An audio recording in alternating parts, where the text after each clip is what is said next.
To'rtinchi eng muhim darsimiz. Bu darsda qanday qilib mijozni filtrlashni o'rganamiz. Mijoz skammi yo'qmi? Qanaqa ishlarga topshirish kerak? Mijozni filtrlash uchun nimalarga qarash kerak? Qancha tez topshirish kerak ishlarga? Shunga o'xshagan narsalar. Okey, kelinglar vaqtni yo'qotmasdan mijoz o'sha filtrlashni boshlaymiz. Birinchi bo'lib profilga kiramiz. Shunaqa joyda turgan bo'lsak agar, qarang, Save with Searches degan narsa bor, ha? Save with Searches. Agar sizlarda bu Save with Searches bo'lmasa agar, nima qilamiz? Ishni odatda qanday qidiradi? Odatda ishni qirib automation and scriptingdan qidirishadi va sho'xdan topshirib ketishadi. Endi yangi qilayotganimda men ham shunday qilardim. Har safar bu yoqqa ko'rib chiq yoki qanaqadir external programmani ham ishlatsa bo'ladi. Lekin biz nima qilamiz? Kirib chiqamiz, sho'qa search qilamiz o'sha narsa, kerakli narsamizni va mana bu filtrlarni qo'yib chiqsak bo'ladi. Endi bundan ko'p kishi topshirgan bo'lsa, bizga kerak emas bu ishlar, o'sha shart emas. Даже hammasini qilsak ham bo'ladi. Okey, yo'q, bu ham даже uncha shart emas. Ko'p kishi topshirgan ishlarga topshirmaymiz. Va save ni bosamiz. Boshqa hammalari normal, hamma narsasi normal. Agar entry level bo'lsa, balkim bunisini yoqib qo'ysangiz bo'ladi. Save qilamiz, bo'ldi. Ana endi profilimizga kirgan vaqt biza shu yerda Save Searches'ni ko'ramiz.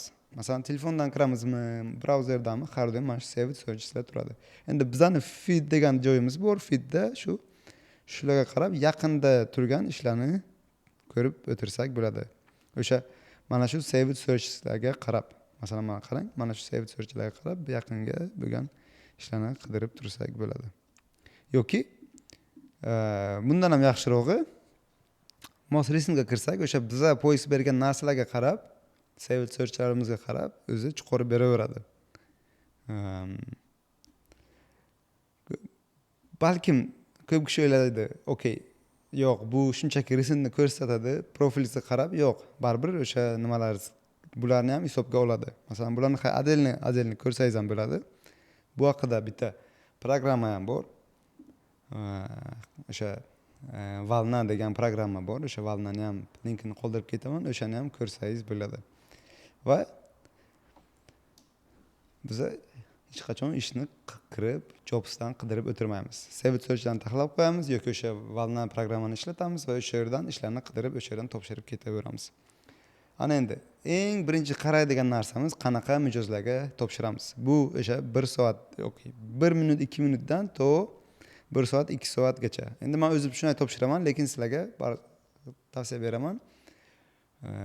Balki maksimum 1 kungacha topshirishingiz mumkin, lekin unga ham yaxshi emas. O'sha 1 minutdan to o'sha endi chiqqandan to 2 soatga topshirsangiz yaxshi. Chunki mijoz hali shu yerda bo'lishi mumkin, sizni nimangizni ko'rishi mumkin. Endi ba'zi ishlar bor, kechroq topshirsa ham bo'ladi, 1 kundan keyin topshirsa ham bo'ladi, bemalol.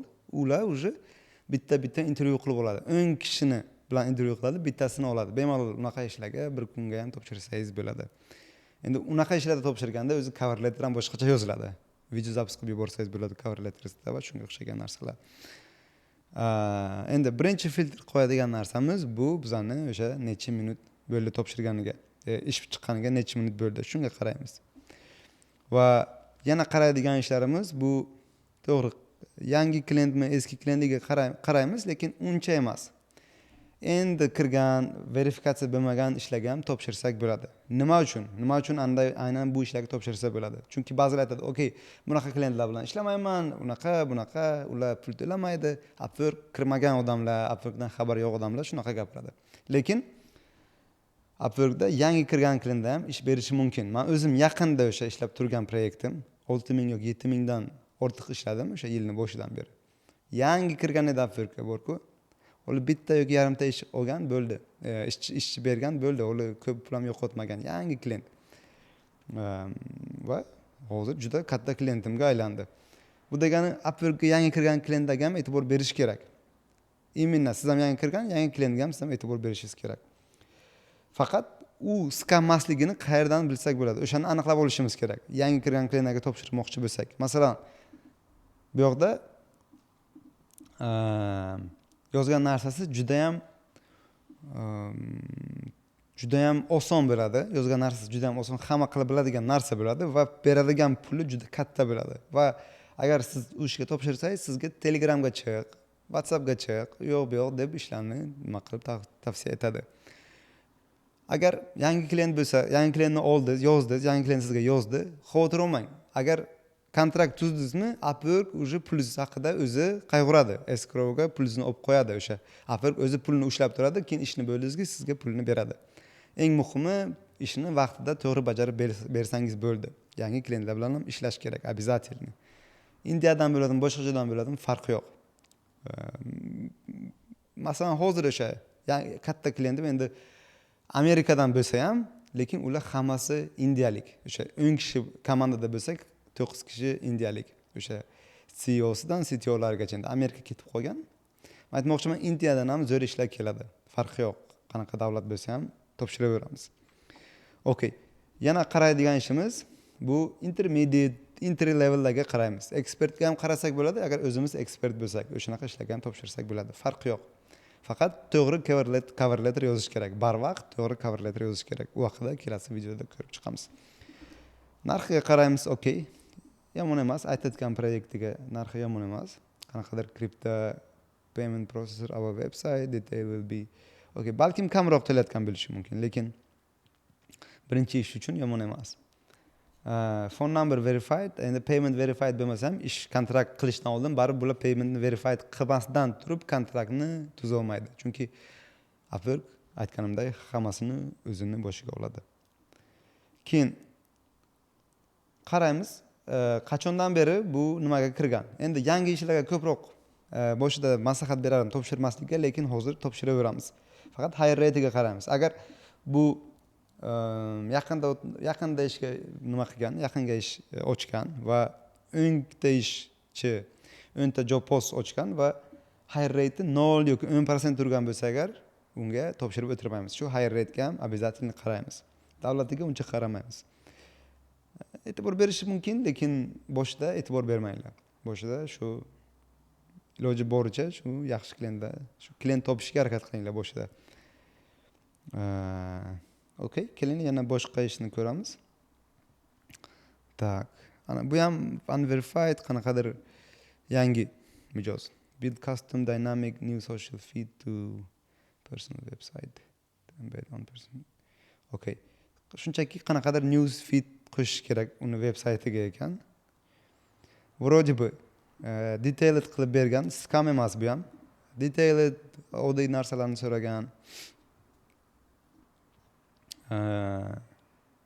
Вроде бы yaxshi va intermediate so'ragan.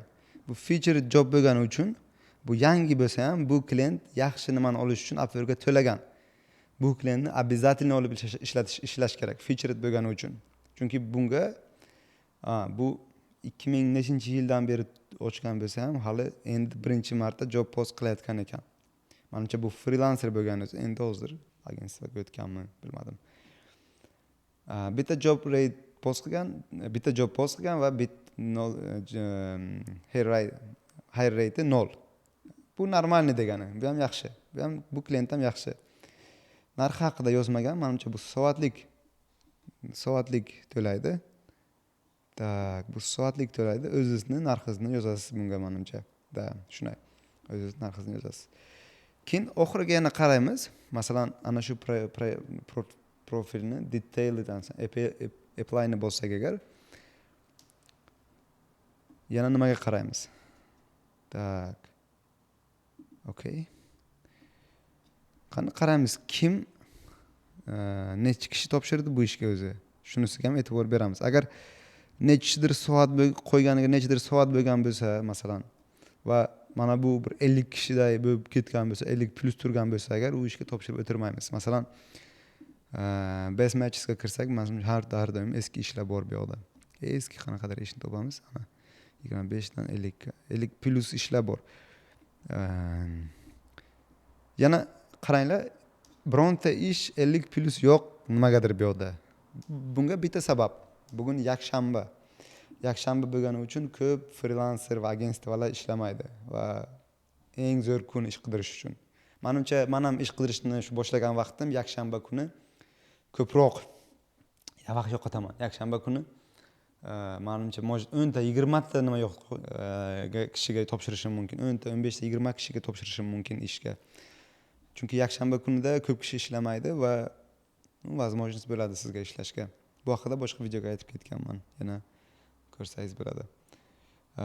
Website scale expert needed. Okay, men bu ish вообще zo'rga o'xshaydi.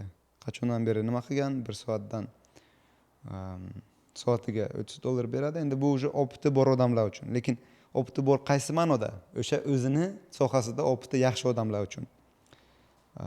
Lovable da kod yozganni nimaga ko'chirish kerak?